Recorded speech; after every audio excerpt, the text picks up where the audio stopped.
All right, I want you guys to go support Piston Mike. Y'all go to the subscribe button. He at 480 right now. Let's get him to 1,000, 100,000, 500,000, million subscribers as soon as possible, bid. Let's help him put it down. Make sure you go over there and subscribe. If you like the Pistons, you want to support me, think about sending me a donation. Best way you can help me right now is go subscribe over to Piston Mike and go help him get his numbers up, putting in work, hard work, smart work, dedicated work, consistent work. So make sure you go over there and appreciate that work. So remember, the name is Piston Mike, and I have a link in the description. If you have a problem finding it on YouTube, it'll be under source link or Piston Mike channel link in the description. Peace. All right, man, let's get to it. Appreciate you girls and guys for coming on. Let's talk about Beef Stewart, aka Isaiah Stewart. What will his role, future role, be as the Detroit Pistons get to building and involving this team, right? And a lot of people say, well, he undersized, too undersized to be a five, and he got banged on by Wendell Carter. I mean, a lot of things started to happen of recently. He ain't getting that many minutes. I mean, when you look at his basketball reference, how many minutes he averaging this season? All right. The number is not bad. 7.8, 7.8, one assist, for the minutes that he playing, check it out. He only playing 25.2 minutes. Now, you started to compare that to other centers around the league. Let's see, I didn't butcher this man's name.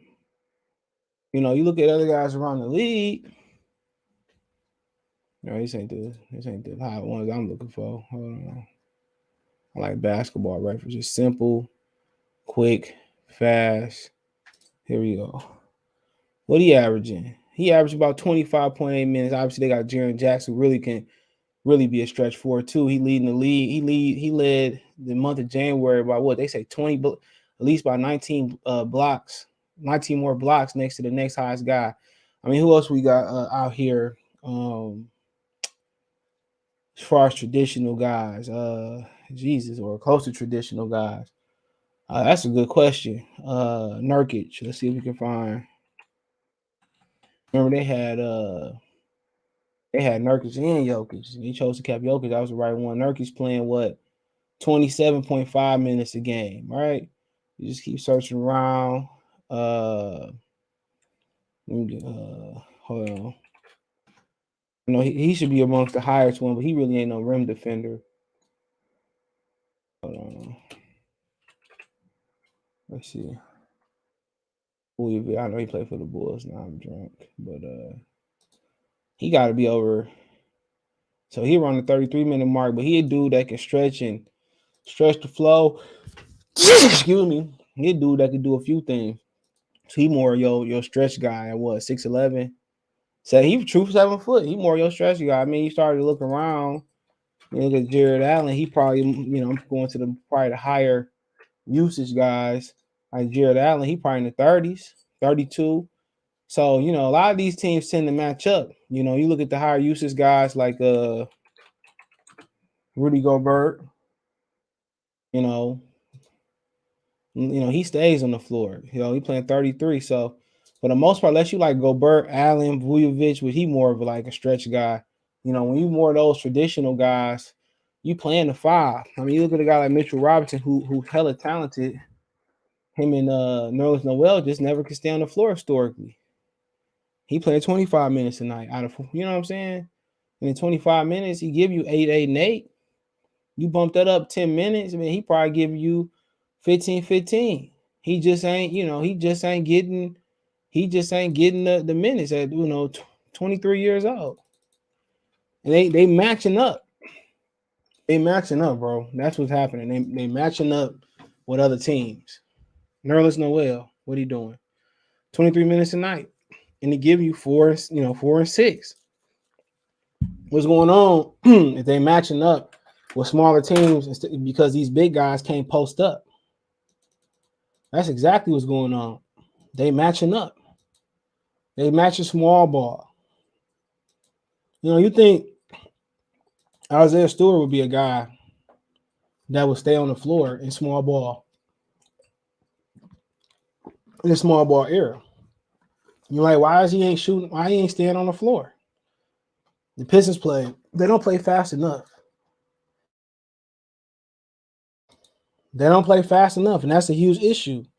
And one of your advantages in that lineup is you got a guy, excuse me, in Isaiah Stewart who can run.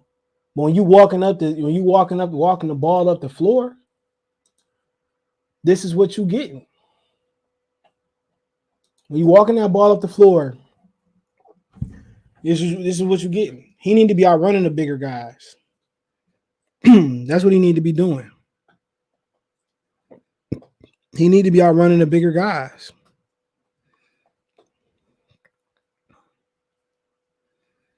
You know, they playing slow. He can't post up and get you a bucket. Then, he really ain't the defender Ben is right now. He young, you know. And you're like, what is his actual role is? People say he go to the four.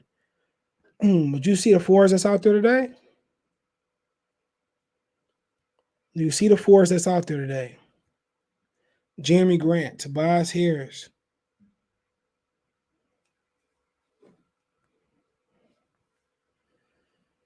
Those are like the new fours. They're probably playing Jonathan Isaac at the four. Boys. There we go. Hopefully. Probably playing him at the four. So, I mean, that's just the way it's going down nowadays.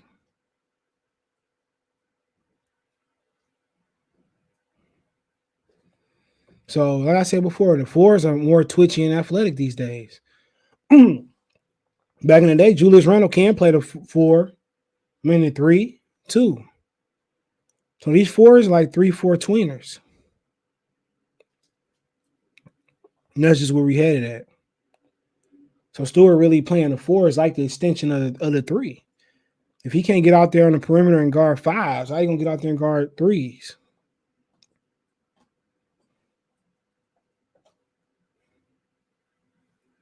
Think about that.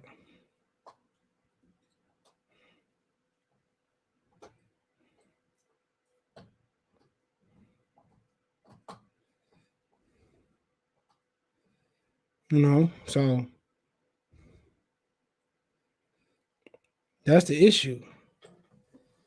I think his future, he represents what the Pistons represent, right? But his future is definitely going to be hinged to Dwayne Casey, bro, or where the coach come in. For him to have his advantage, he gonna be able to outrun and outcondition these big guys, right? And he working on it. I mean, it's tough. At 6'8", 6'9", ain't a lot of big centers out there. When people see him getting dunked on a little bit and scored on a little bit, they don't talk about how he can score in traffic. I mean, it's gonna be tough. His role, I think he's gonna be a rotational center in this league. Rotational power forward center in this league. I don't think he's gonna be a guy that start is early, still growing.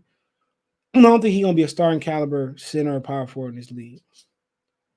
I think he's gonna be a guy like Corliss Williamson, who come in, give you some high energy, junkyard dog, high energy guy. I think that's what he is. And I think maybe he could start in this league if they're able to get up and down the court. But if you go back to his draft, what was it, the 2020 NBA draft? You go back to his draft, there's several players that you want after him. You know what I'm saying? Think about it for a minute. You look, they're really messed up. You rather have, I don't know, can't speak on Josh Green, but I like this potential. Obviously, you got Bay, you rather have Bay. Not sure what Precious is doing. Putting up similar numbers with similar minutes. Still on the same side. I can't really say about them. Bay, you rather have Maxey right now. Desmond Bain right now. Manuel Quickly right now.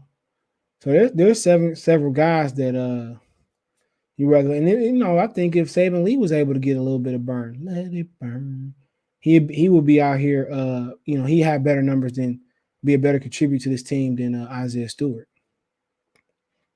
So, like I said before, they made a mistake.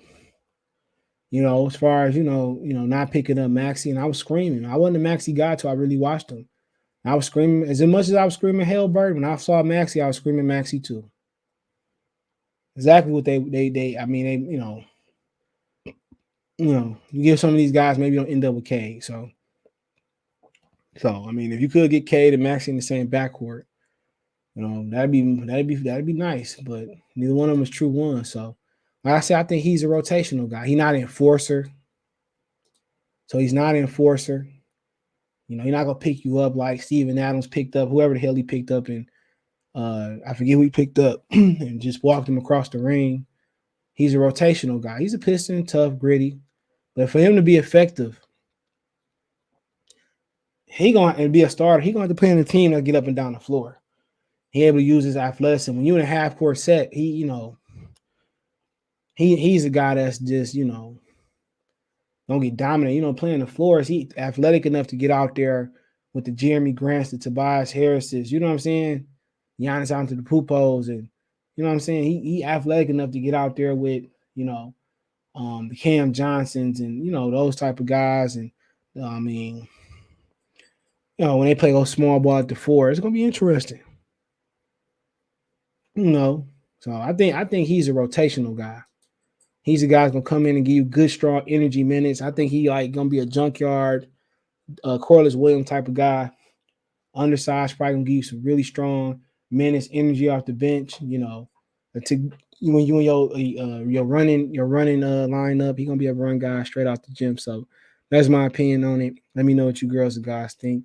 Check Detroit Pistons Talk playlist out. Thumbs up the video, share the video, subscribe to the channel.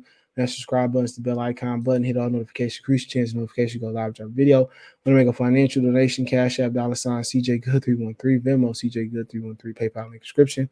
Rest with the donate, thumbs up, comment, share the video, subscribe to the channel, subscribe on the bell icon button, hit all notifications, increase your channel notification. Appreciate the love support. Check out my main channel right here on YouTube, Good for the TV for more sports news, entertainment. Appreciate the love support.